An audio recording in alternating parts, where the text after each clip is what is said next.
ने इस helicopter crash की जांच शुरू कर दी। दरअसल साइट्स पर पहुंचे ब्रिगेडियर अली अब्दुल्लाही ईरान के हाई रैंकिंग अधिकारी सच का पता लगाएंगे। मेजर जनरल बघेरी को बड़ी साजिश का शक है।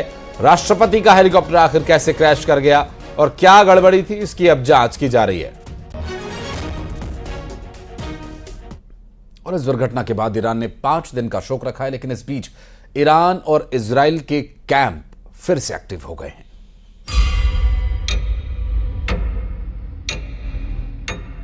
19 मई 2024 पूरी दुनिया में इब्राहिम रईसी का हेलीकॉप्टर गायब होने की खबर ऐसी फैली जिसने पूरी दुनिया को हिलाकर रख दिया। ठीक 3 जनवरी 2020 की तरह जब ईरान के जनरल कासिम सुलेमानी की मौत ने बहुत बड़े युद्ध का खतरा पैदा कर दिया था। क्या रईसी की मौत एक बड़े युद्ध की दस्तक है? क्या रईसी का हेलीकॉप्टर क्रैश वर्ल्ड वॉर का लॉन्चिंग पॉइंट है?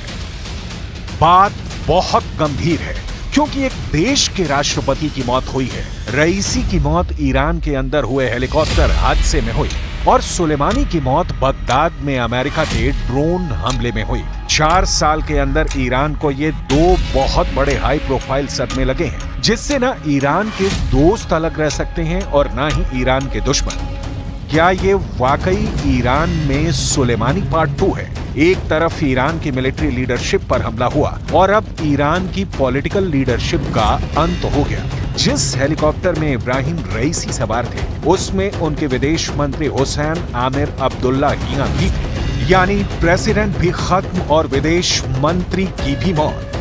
ईरान के प्रेसिडेंशियल हेलीकॉप्टर क्रैश में राष्ट्रपति और विदेश मंत्री समेत 8 लोगों की मौत हुई है। पूरा ईरान मातम मना रहा है। अब यह हादसा है या साजिश? सवाल लगातार उठ रहे हैं। एक देश के राष्ट्रपति और विदेश मंत्री का ऐसे हादसे में मारा जाना, ये बात किसी के हलक के नीचे नहीं उतर रही।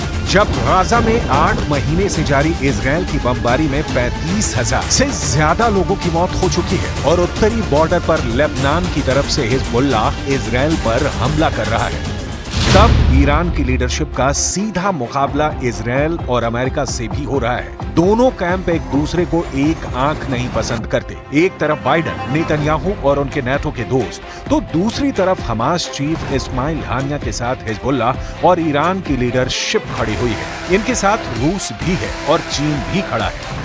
13 अप्रैल की रात को ईरान ने इजराइल पर मिसाइलों और ड्रोन की बारिश करके साबित कर दिया था कि पूरे पश्चिम एशिया में वो अकेला देश है जो इजराइल से सीधी टक्कर लेने को तैयार है। 300 ड्रोन और मिसाइल जब इजराइल की तरफ बढ़ रहे थे, तब पूरी दुनिया में ईरान की लीडरशिप की बात हो रही थी। बेशक इजराइल ने ईरान की तरफ से हुए 95% से ज्यादा मिसाइलों, ड्रोन हमलों को नाकाम कर दिया, लेकिन रईसी और खामनेई पर पूरी दुनिया का फौरन फोकस हुआ। इस हमले के बाद रईसी ने साफ कहा था कि इजराइल पर अगला हमला बताकर नहीं किया जाएगा और इससे भी 10 गुना तेज और बड़ा अटैक किया जाएगा।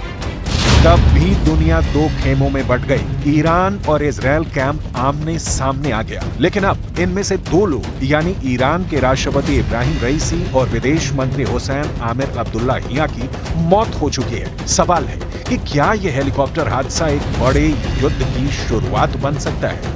क्या यह हेलीकॉप्टर क्रैश वर्ल्ड वॉर की वजह बन सकता है? ईरान के राष्ट्रपति और विदेश मंत्री उस हेलीकॉप्टर में सवार थे जो ऐसे दौर के लिए चुना गया जिस पर पूरी दुनिया, खासकर ईरान के दुश्मनों की नजर ज्यादा थी। ईरान के राष्ट्रपति रईसी अपने पड़ोसी अजरबैजान में किज कलासी और खोदा फरीन बांध का उद्घाटन करने गए थे। ये उस वक्त का वीडियो बताया जा रहा है जब रईसी और बाकी लोग उद्घाटन वाली जगह हेलीकॉप्टर से जा रहे थे। ऐसा कम ही होता है जब ईरान या बाकी देश की टॉप लीडरशिप विमान या हेलीकॉप्टर में साथ चलती है। इस वीडियो में रईसी भी हैं और विदेश मंत्री अब्दुल्लाहियां भी। इस उद्घाटन के बाद वो वापस ईरान के तबरीज शहर की तरफ जा रहे थे। रईसी बेल कंपनी के UE-212 हेलीकॉप्टर पर सवार थे, लेकिन रास्ते में ही उनका हेलीकॉप्टर क्रैश हो गया। जहां हेलीकॉप्टर गिरा वो जगह तबरीज शहर से 50 किलोमीटर दूर वर्जे कान शहर के पास है। इस हेलीकॉप्टर क्रैश को लेकर थ्योरी बहुत सी सामने आ रही है।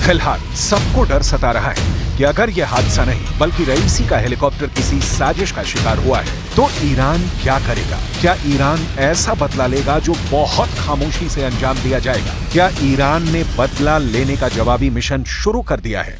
इस वक्त पश्चिम एशिया पर बहुत बड़ा खतरा मंडरा रहा है। शायद गाजा में चल रही बमबारी से भी बड़ी तबाही दुनिया के इस इलाके की चौखट पर इंतजार कर रही है। रईसी का हेलीकॉप्टर क्रैश होने के बाद दुनिया का रिएक्शन देखिए।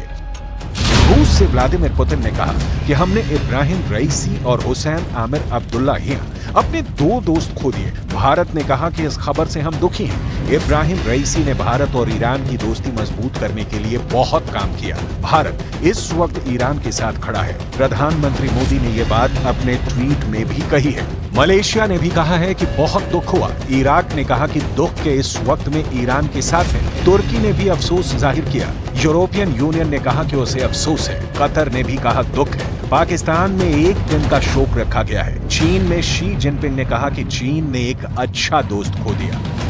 लेकिन आंसू गाजा के हमास और यमन के हूथी ने भी बहाए हैं और यहीं से रईसी की मौत के बाद अगले कदम का इशारा मिलने लगा है। अगले कुछ दिनों में ईरान के एक्शन से बहुत बात साफ हो जाएगी। लेकिन यह एक्शन इस बात पर निर्भर करेगा कि रईसी की मौत हादसा है या फिर एक ऐसी साजिश जिसके बाद युद्ध पर फुल स्टॉप लगाना मुश्किल हो जाएगा।